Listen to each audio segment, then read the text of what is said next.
Hello, it's April and welcome to Snapdragon Hollow. Today I'm here for my October wrap-up book vlog. I will go ahead and share with you what I've read over the last week and a couple of days as we close out the month of October. I am filming this one day before Halloween, so tomorrow's Halloween and I am so excited for Halloween. We've already spent some fun time with the grandkids and our children doing some fun holiday activities. We visited the pumpkin patch and we've done a trunk or treat. Last night we did trunk or treat with the kids and had a fun family dinner and a fun Halloween dessert. And tomorrow night I'll set up my yearly Halloween buffet and have a lot of fun with the whole family while we welcome trick-or-treaters and pass out a lot of candy. So I've got my cup here, my fun little spider cup. I figured I'd get another use out of my fun spider cup before Halloween season is over. This month just flew by for me. Today, instead of tea, I've made myself a cup of hot cider using some freshly pressed cider that we got at the pumpkin patch. It smells delicious. I've topped it with a little bit of caramel whipped cream, and this will be a special treat today, along with a couple little fun-sized candy bars. I've got a Three Musketeers here and a York peppermint patty, and maybe I'll try one of these new Kit Kats, I'm not sure. But a few little candies here and there today as me and my husband continue to prepare the house for Halloween time, and also I'll be doing some reading later on tonight and finishing up some of the books that I'm currently reading. So let me go ahead and get a sip of my hot cider here. I look forward every year to that fresh pressed cider. It is so good. So to wrap up the books that I've been reading so far this past week and a half since I last shared with you the books that I've been reading, I'll go ahead and start with some of the children's books here. I haven't included all of the children's books. I've been having a lot of fun reading some board books and things like that to the grandkids, but I thought I would point out a couple of them. This first one here, The Pumpkin Painter. It's a very interesting book by Jennifer Mathai Garner. The pictures are so vibrant and it's a really interesting tale. I pre-read this, and although it's a really good and interesting book about a gigantic pumpkin that grows and sort of a lesson that these grandparents are teaching to their friends in the woods who happen to be like little birds and squirrels and things like that. But I feel like my grandkids aren't quite old enough yet for The Pumpkin Painter. Maybe my oldest grandson could sit through that. He's nearly 4. But I feel like it's maybe another year and then they'll really appreciate it. I, however, did enjoy this book quite a bit. The pictures were, again, very vibrant and beautiful, and the story was really fun and pleasant. So The Pumpkin Painter. And then let's see, another children's book that I read, again to preview for my grandchildren, but I haven't read it to them yet, and I hope I can read it to them tomorrow. I have read them so many different fun books this season so far, but I do hope I'll get to read them this one. This is so cute. Mr. Pumpkin's Tea Party. I mentioned that I'd be reading this in the last vlog, and the cute thing about this book is it's about a tea party, like a Halloween tea party, but it's a counting book. So it's like one cake, and then it goes through, you know, all the different numbers, 1, 2, 3, all the way up through 13, or the clock striking 13. The pictures are really, really fun. I love all the counting. I've got like little frogs here, 10 frogs there in that picture, scones here, different things that people bring to the tea party. It's really, really cute. So I think that this would be a great book to read to my grandkids right now. The youngest 2, they're not quite 2 yet. They still might get a kick out of it. The pictures are certainly fun, but my oldest grandson would definitely enjoy this quite a bit. I know I did. I would have to say this is one of my favorite new Halloween book purchases this year. So Mr. Pumpkin's Tea Party by Erin Barker. Then the next book that I read to the grandchildren when they were over this weekend, Halloween in the Orchard by Phyllis Alsdorf and illustrated by Lisa Hunt. I mentioned this in the last vlog as well. And this book was so cute. It's about this family's trip to a Halloween themed orchard. They go around trick-or-treating at various themed scarecrows. They do a corn maze. There's a bunch of pumpkins and apples and all those activities. And it was a perfect thing to read to all of my grandchildren because we had just gone to the pumpkin patch and we all enjoyed the corn maze and fresh pressed cider and picking out pumpkins and a petting zoo, all the things that were mentioned in this storybook here. And they really love this. I've read this a couple of times now. So Halloween in the Orchard, that's another really fun one. And then for a slightly older children's book, this was called The Skull by Jon Klassen, and this was really interesting. This is based on a Tyrolean folk tale, which I found really, really interesting. I love folk tales. I read folk tales and study folk tales quite a bit. And this is not one that I had heard before. It's about this girl who runs away and she goes to live in this mansion with this skull who's got a problem. I won't spoil the ending, but it is a short and really interesting read. The illustrations were really interesting.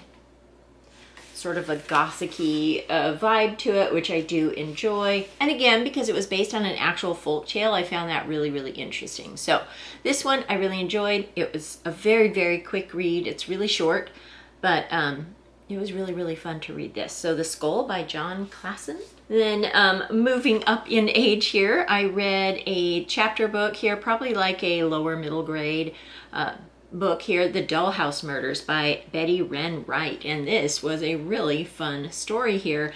Of course, it featured a dollhouse, and the dollhouse happened to be haunted, and the haunting of the dollhouse kind of helps them solve this decades ago murder mystery, which was really, really interesting. It dealt with some serious topics, so it was a little bit for a more mature middle grade reader. I enjoyed it quite a bit. It was nice reading a mystery in this age range. I could really picture what the author was trying to describe, and it was really fun. I couldn't put this book down. I read it right away, I think a day or two of picking this up and reading it. So if you are a fan of dollhouses like I am, and miniatures and things like that, as well as mysteries, this is definitely a fun read, especially for the month of October. So The Dollhouse Murders. Then I read another Edward Gorey. I wanted to read through some of the Edward Gorey books that I brought out from a Halloween bookshelf, and I read this one here.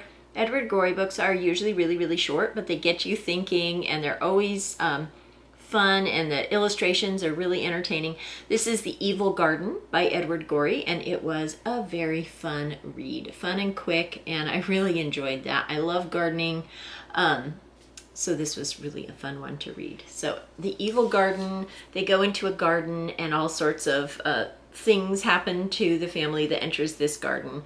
You just kind of follow it along. It's really entertaining, just like all of Edward Gorey's writing. I always appreciate that. So that was a really fun one. And then next I read a classic by Henry James, The Turn of the Screw. This is one that I've seen many different movies based on The Turn of the Screw, but had never got around to reading The Turn of the Screw. So I decided I would go ahead and give this a read, and it wasn't my most favorite book. I found that I wasn't really enjoying it as much as I thought I would. I feel like I wanted some more backstory to the main character, as well as some of the other things going on.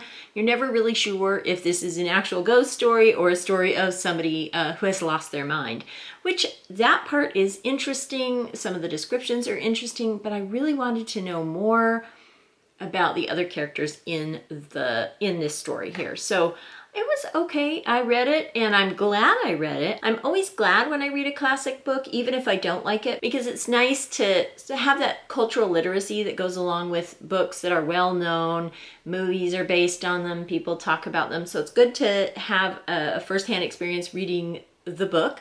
So for that reason, I'm really glad I read this. It was a fun little story. It doesn't take too long to read. It's a little on the wordy side, just based on the age of when it was written. But yeah, so I read The Turn of the Screw. I'm happy I have that checked off my list. I don't know that I'll read this again. I may or may not in the future, perhaps read it along with some other commentary to maybe get some deeper meaning out of it. but I'm glad that I read it. It was an okay ghost story, and it definitely got you thinking. So The Turn of the Screw by Henry James. And then I have 2 books left that I'm still currently reading. I wanted to start Dracula. This copy is so beautiful. I just love it. I love the pictures. It's illustrated by Edward Gorey here. And again, I just love reading this book here. It's fun. I am actually really enjoying this classic, but I didn't want to race through it. So I decided I wouldn't rush through Dracula. Originally, I was wanting to finish it in the month of October, but I really want to give it the time that it deserves. I think it's a really interesting story. I'm reading it 1 chapter at a time so that I'm not like racing through it. Had a really long introduction, some backstory, had a prologue and notes to the introductions, and some historical backstory of the book and the writer, Bram Stoker, and all of that, which I found very interesting. It kind of helped set the stage for this really interesting and spooky story. So Dracula, I'm going to continue reading this, and I will update you. I'm hoping to have it done in November, but we'll see if it takes a little bit longer. I'll just keep reading it. That's what I do. I start a bunch of books and I read them when the mood strikes me to read them. I will definitely be reading some more of this tonight and tomorrow. This is the perfect Halloween read. So Dracula, I'll definitely be spending some more time in this. And again, I will update you when I finish this, either in November or December. So hopefully before the end of the year, I will finish it, but I'm gonna make my way through it slowly and enjoy it. So Dracula is one I'm still working on. This one I'll probably finish tonight. This is my cozy mystery that I'm currently reading. This is the one I picked up at Barnes & Noble, called A Dark and Stormy Murder. And that is by Julia Buckley. And this is the first in a new series. So A Dark and Stormy Murder, it's really interesting. It's about a young woman who aspires to be a writer, and she gets to go live and be an assistant to her favorite writer. And of course, a murder happens, as it often does in a cozy mystery. And the main character, of course, wants to help solve this mystery. So there's a lot of suspects here. I'm kind of wondering who it is. I've got some theories so far, which I always like to do. For me, that's one of the fun parts of reading a cozy mystery. Trying to solve the mystery myself just a little bit, but mostly I'm just enjoying the writing style. It's a really well-written cozy mystery. It's one of those books that I find myself thinking about and definitely want to get right back to reading. So this one, if I have time tonight and tomorrow, I will probably finish this up. It reads along pretty quickly and is really entertaining. So we will see. If not, I'm sure I'll finish it in the next few days. So A Dark and Stormy Murder by Julia Buckley. This is a really fun murder mystery. So that is what I'm reading and have been reading as October comes to a close here. And then I thought I would go ahead and share with you just a few books that have recently arrived here that I will be reading throughout the next couple of months. In my next book vlog, I hope to update you on all the books that I'll be reading in November. I'm going to decorate my November bookshelf. I'll be taking down my Halloween bookshelf and putting up my Thanksgiving bookshelf. So I have a lot of fun reads for autumn in all the different categories of books that I enjoy reading. So I'm excited to be sharing that with you and getting that together, as well as continuing to share with you what I've been reading. So last week I read the Beacon Bake Shop murder mystery that was the Halloween themed one. I enjoyed that one so much that I had mentioned in the last vlog that I wanted to order the rest of them, and I did. So I ordered the first 3 again in this, and the first one is Murder at the Beacon Bake Shop. So this one I'll be reading in November so that I can read book number 2, which is a Christmas themed cozy mystery for Christmas season for December. So I'm excited to read that, but I really wanted to read this too. Even though this one takes place in the summer, I'm still excited to read through this. So this will probably be the next cozy mystery that I work through. Then I have a couple of beautiful new books here from Agatha Christie. They are collections from Agatha Christie. I've purchased, I believe, one for spring and one for summer, and then they came out with an autumn one. This is Agatha Christie's Autumn Chills.